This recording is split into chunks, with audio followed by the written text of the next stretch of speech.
What if I told you there's a man from Africa who's got so much wealth that even Elon Musk would seem like pocket change? If you want to know who this man was, where he came from, how he amassed such unimaginable riches, and what finally happened to him, then grab your popcorn and get comfortable. Our story begins over 700 years ago, deep in the heart of West Africa, in a powerful empire known as Mali. This wasn't just any kingdom. It was a land overflowing with gold, salt, and vital trade routes that connected Africa to Europe and the Middle East. And in the year 1312, a young man named Mansa Musa ascended to the throne. Nobody could have possibly imagined that this new ruler would soon be known as the richest person who ever lived. He was a man whose generosity and magnificence would shake the known world and forever change how Africa was perceived by the rest of humanity. Mansa Musa wasn't just a king, he was an emperor. He ruled over an empire so vast it covered parts of modern-day Mali, Senegal, Gambia, Guinea, and Niger. His empire was a literal treasure chest of natural resources, especially gold. In fact, during his reign, Mali supplied nearly half of the entire world's gold. Just think about that for a second. Half of all the gold in the world coming from one single African empire. Yet Mansa Musa's greatness wasn't just measured by the gold in his vaults. He was a man of deep faith, sharp intelligence, and incredible vision. He was determined to make his empire a shining beacon of culture, education, and religion for the entire world to see. In the year 1324, Mansa Musa decided to undertake the journey that would cement his name in legend, the Hajj, the holy pilgrimage to Mecca.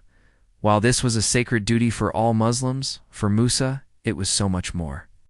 He saw it as a golden opportunity to display the glory and power of the Mali Empire on the world stage. And so he began preparing for a journey unlike anything the world had ever witnessed. Picture this: a caravan stretching as far as the eye can see, with over 60,000 men marching across the vast Sahara Desert. There were soldiers to protect the emperor, officials to manage the massive logistics, and thousands of camels loaded with food, water, and most importantly, gold.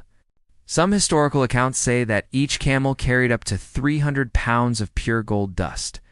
His personal entourage included 12,000 attendants, each carrying a solid gold staff, and his courtiers were all dressed in the finest silks money could buy. This wasn't just a pilgrimage. It was a moving city of unimaginable wealth and power.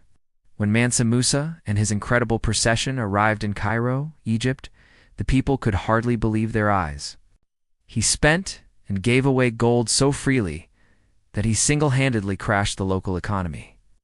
The value of gold in Egypt plummeted, and prices for everyday goods soared. For nearly 12 years, the entire region suffered from massive inflation simply because of the sheer amount of gold Musa had poured into circulation.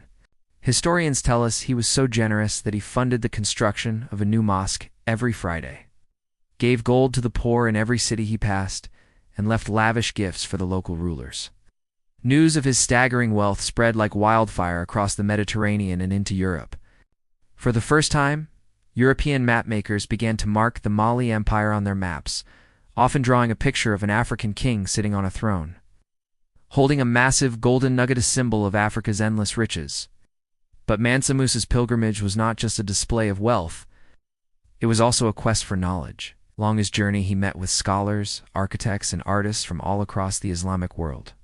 He was so impressed by their skills that he invited many of them to return with him to Mali, to help him transform his empire into a global center for learning. When he returned to his capital, the legendary city of Timbuktu, he began one of the greatest cultural renaissances in African history. He commissioned the construction of grand mosques, public schools, and massive libraries that turned Timbuktu into a world-renowned hub of learning and spirituality. The most famous of these was the Sankar University, which became one of the first great universities in the world, attracting students and professors from all over North Africa and the Middle East. Under Mansa Musa's rule, Timbuktu earned its famous nicknames, the City of Gold and the Jewel of the Desert.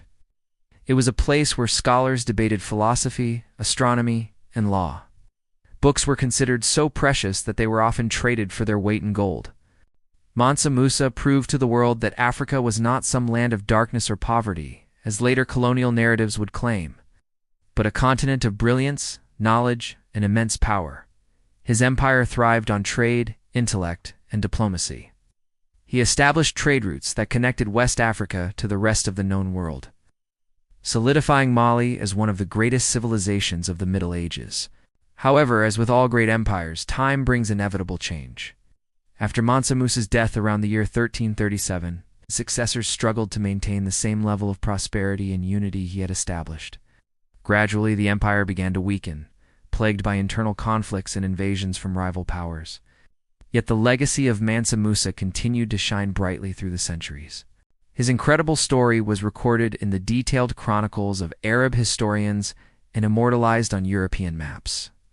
Even today, hundreds of years later, his name remains synonymous with unimaginable wealth, profound generosity, and visionary leadership. When we talk about the richest people in history, be it Elon Musk, Jeff Bezos, or John D. Rockefeller, none of them even come close to the inflation-adjusted fortune of Mansa Musa. But his real wealth wasn't just in the gold he gave away, it was in the knowledge, the culture, and the pride he built and left behind for Africa and the world. His story is a powerful reminder that Africa has always been a cradle of greatness, a land that has given the world not just resources, but wisdom, power, and glory. So the next time someone suggests that Africa's greatness is something yet to come, remember the story of Mansa Musa, the man whose golden footsteps once stretched from the heart of West Africa all the way to Africa, and whose brilliant light continues to shine through the sands of time. Thanks so much for watching. If you enjoyed this journey into the past, don't forget to like, subscribe, and hit that notification bell so you don't miss our next story. I'll see you in the next video.